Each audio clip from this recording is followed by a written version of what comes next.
Muy buenos días, hermanos. En esta mañana vamos a considerar el Salmo número 87. Antes de continuar, vamos a detenernos, tener un tiempito de oración y pedirle que Dios nos ayude en la meditación de su palabra. Bien, una vez hecho esto, vamos a leer todo el Salmo. No es muy extenso, tiene solo 7 versículos y expresa lo siguiente. Salmo 87. El privilegio de morar en Sión, a los hijos de Coré, salmo, cántico. Verso 1. Su cimiento está en el monte santo. Ama Jehová las puertas de Sión, más que todas las moradas de Jacob. Cosas gloriosas se han dicho de ti, ciudad de Dios. Selah. Verso 4. Yo me acordaré de Rahab y de Babilonia entre los que me conocen. He aquí Filistea y Tiro con Etiopía, este nació allá. Y de Sión se dirá, este y aquel han nacido en ella. Y el Altísimo mismo la establecerá. Jehová contará al escribir a los pueblos, este nació allí. Selah. Verso 7. Y cantores y tañedores en ella dirán, todas mis fuentes están en ti. No se conoce a ciencia cierta quién es el autor de este salmo. El título que hemos leído indica que fue escrito y entregado a los hijos de Coré. Y aunque algunos de los salmos, especialmente el libro número 2 del libro de los salmos, contiene composiciones poéticas escritas por los hijos de Coré, no es este el caso. Evidentemente aquel que lo escribe lo hace y lo entrega a los hijos de Coré para que ellos en su función de músicos o cantores levitas lo interpreten y lo ejecuten debidamente en el templo. Por eso este título lleva a los hijos de Coré, un salmo, un cántico para interpretar. Tampoco existe una fecha cierta de cuando fue escrito este salmo. Algunos lo ubican en la época en que Sión fue establecida por David, pero la mención de Babilonia implica una fecha más tardía. La discusión está planteada. ¿Quién, cuándo fue escrito, quién escribió y cuándo fue escrito este salmo? Pero lo que no podemos pasar por alto es el carácter de gloria que encontramos en este salmo. Lo que tenemos que ver en virtud de lo que plantea el Salmo 87, está planteando una realidad futura para la nación de Israel, pero específicamente para Jerusalén, o también conocida como Sión. Es un salmo escatológico que anticipa gozosamente lo que ha de ocurrir y amplía el pensamiento que tuvimos o que leímos y compartimos en el salmo anterior, en el Salmo 86, versículo 9. El versículo 9 de este salmo expresa: todas las naciones que existen vendrán y adorarán delante de ti, Señor, y glorificarán tu nombre. Está escrito en la forma y el espíritu de la profecía. ¿Sí? La mayoría ve un preanuncio de los días cuando las naciones paganas entrarán en el reino de Dios, pero también anticipa la verdad de que para entrar en él es necesario un nuevo nacimiento. Lo que anticipa este salmo es el reino del Mesías y no tanto la iglesia. Vemos a las naciones incorporadas a la gran comunidad. Es la gran metrópoli del reino universal de Dios en el cual son adoptados como ciudadanos todos los confines de la tierra. Alguien expresó que los hombres en este tiempo podrán ubicar la sede de las Naciones Unidas donde mejor les parezca, pero Dios ya lo pensó antes. Dios ya pensó en la ubicación de la sede mundial de su reino aquí en esta tierra. Dios la ubicará en Sión, y allí se realizará el sueño de los hombres, pero bajo el gobierno de nuestro Señor Jesucristo, el Rey ungido de Dios. Este salmo es un vívido cuadro de la vocación perdida de Israel, y es la vocación misionera. Israel tenía como meta el de ser luz a las naciones y el de proclamar a todos los hombres de la tierra lo que significaba tener a Dios como rey. El resto de la historia la conocemos perfectamente. De qué manera Israel claudicó vez tras vez, año tras año, siglo tras siglo, en esa alta vocación que le había sido encomendada. Pero lo que es, o lo que pudo haber sido, un fracaso para Israel como pueblo de Dios, como nación aquí en la tierra, no lo fue en los planes de Dios, por cuanto esto es algo que habrá de cumplirse. Algo que habrá de cumplirse. Israel tiene el privilegio de poseer esta ciudad que será sede del gobierno de Dios aquí en la tierra en el futuro. Dios ha elegido a Sión como su cimiento, como leímos en el versículo 1, a fin de que llegue a ser el centro espiritual del mundo. Sión es la ciudad del rey y por esto es la ciudad de la ley, porque es la ciudad del cimiento fundamento y por esto es la ciudad de la justicia. Es la ciudad en la que serán inscritos como ciudadanos aún aquellos que fueron los enemigos del pueblo y de los propósitos de Dios, y por esto es una ciudad de paz. A partir del versículo 4 se nombran ciudades o pueblos o naciones que fueron históricamente enemigos acérrimos de Israel.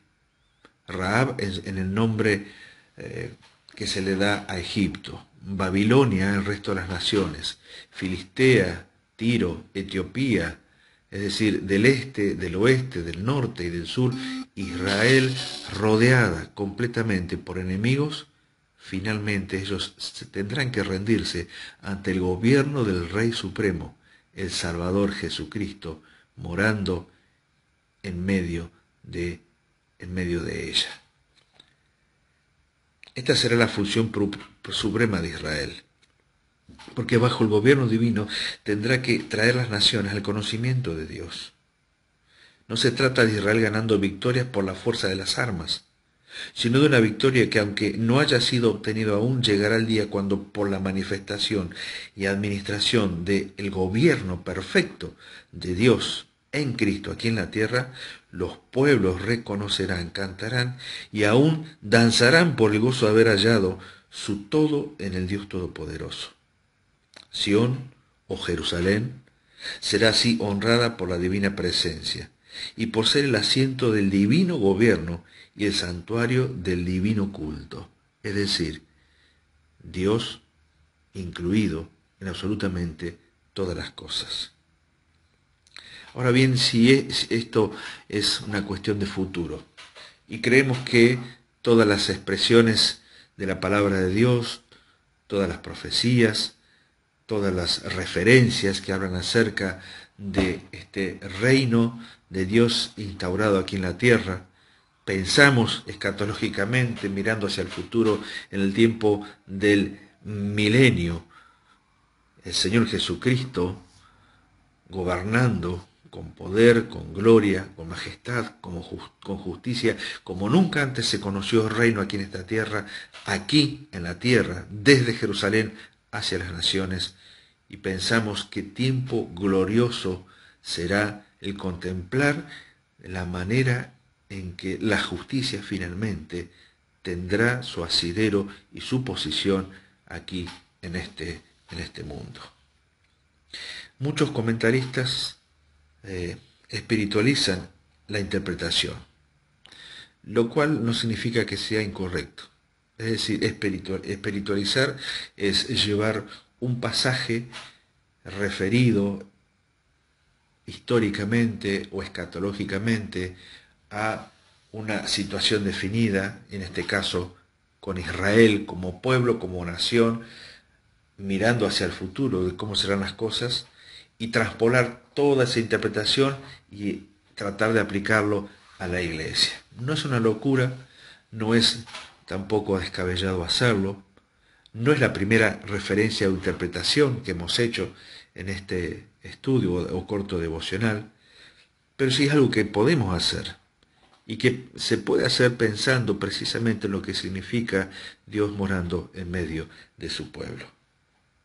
Si traspolamos todos los pasajes o todos los versículos que hemos leído, del versículo 1 al 7, y en vez de contemplar a Sión, la ciudad aquí en la tierra, o Jerusalén aquí en la tierra, y lo contemplamos mirando a través del lente de la iglesia, podemos encontrar algunos parámetros en el cual seremos o podemos vernos identificados.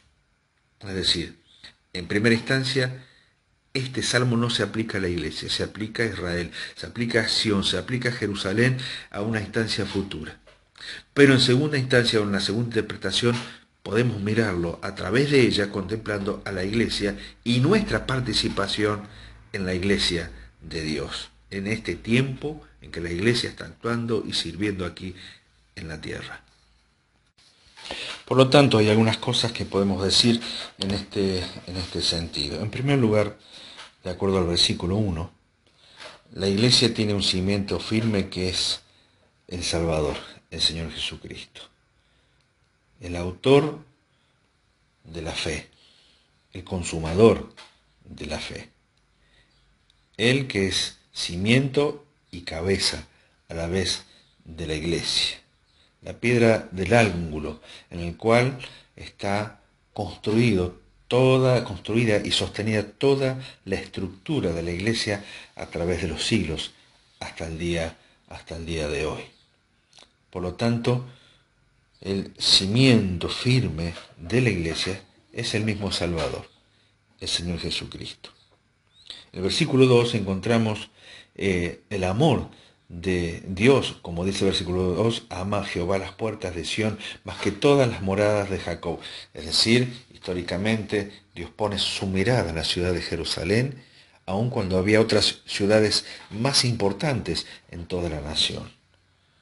Pero lo que sí vemos desde este lado de la historia y como participantes de la iglesia es que sin duda la iglesia de Cristo es el objeto del amor de Dios. Dice Efesios capítulo 5, verso 25, haciendo referencia a la calidad de amor que debemos tener los maridos hacia nuestras esposas.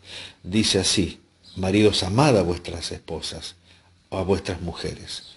¿Cómo? Así como Cristo amó a la iglesia y se entregó a sí mismo por ella. Glorioso es el amor de Dios hacia Jerusalén. Maravilloso es el amor de Dios hacia aquellos que nunca lo merecimos. Y esto es en la demostración del amor de Dios a través del sacrificio y de la manera en que Cristo se entregó por cada uno de nosotros. La iglesia, sin duda, que es el objeto del amor del Salvador. En los versículos 4, 5 y 6 vemos todo un repaso de ciudades que históricamente se opusieron a Israel, que históricamente fueron enemigos de Israel. Desde allí saldrán aquellos que honrarán a Dios en Sión cuando Cristo reine aquí en la tierra. Pero mientras tanto, hasta que eso suceda, ¿qué acontece? Bueno, que de las mismas naciones, la iglesia de Cristo, en su tarea misionera, va alcanzando a aquellos que se constituyeron principalmente enemigos de Dios. No es exclusivamente en las naciones que se mencionan acá, es una forma de decir desde el este, del oeste, del norte y del sur, es decir, de todo lo que rodea a la ciudad de Jerusalén. Pero también acontece con la iglesia de Cristo, que no tiene una sede central en esta tierra, sino que cada lugar en donde haya dos o más reunidos en el nombre del Señor, Él ha prometido su presencia. Y donde está la presencia de Dios nunca faltan los enemigos.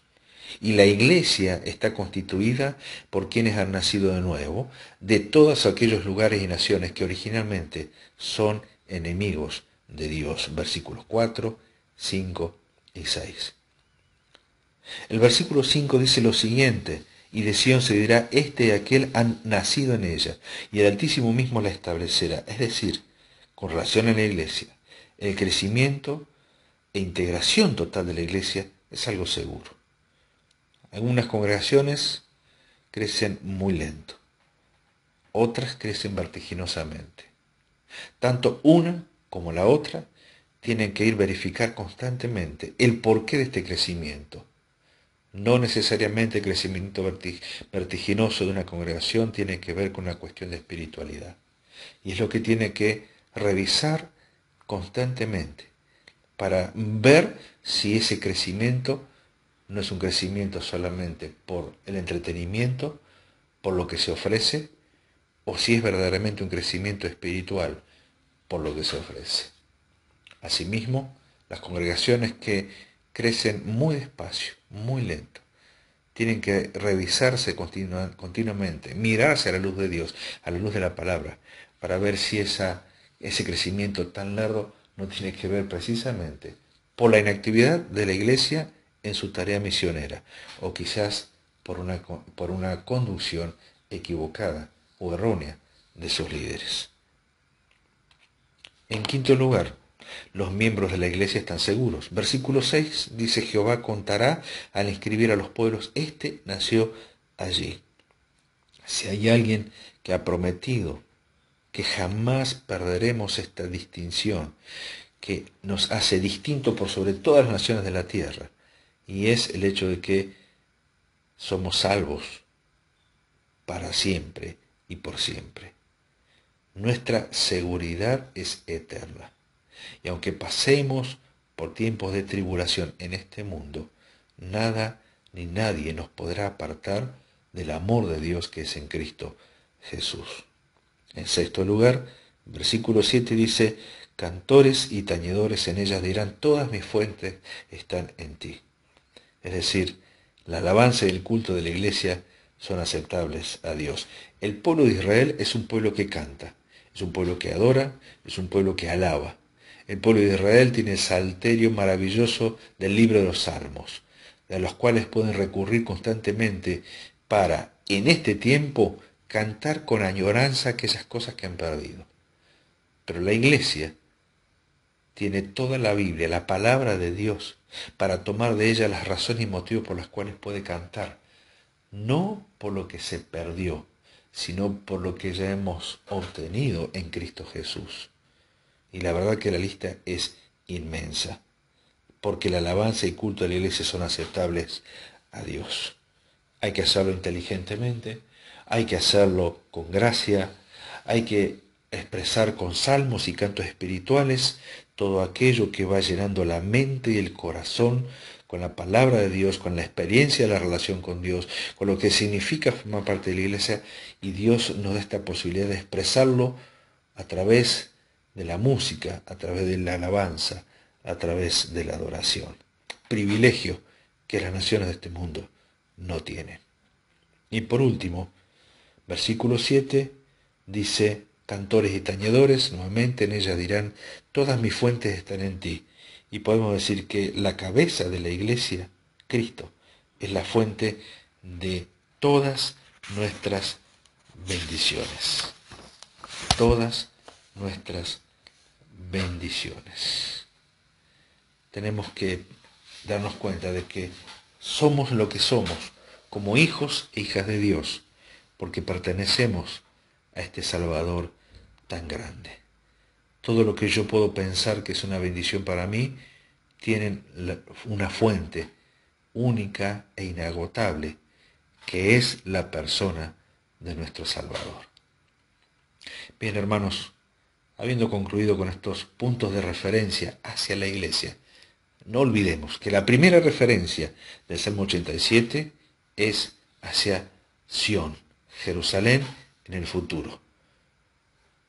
Pero nunca está mal y nunca estará de más comparar nuestra posición como miembros de la iglesia de Cristo con el privilegio de vivir en este tiempo y esperar gozosamente hasta que se cumplan todas aquellas promesas dadas por Dios a Israel, que serán en definitiva el cumplimiento de lo que en nosotros ya habrá sucedido, la espera del arrebatamiento para formar parte de la esposa de Cristo allí en los cielos.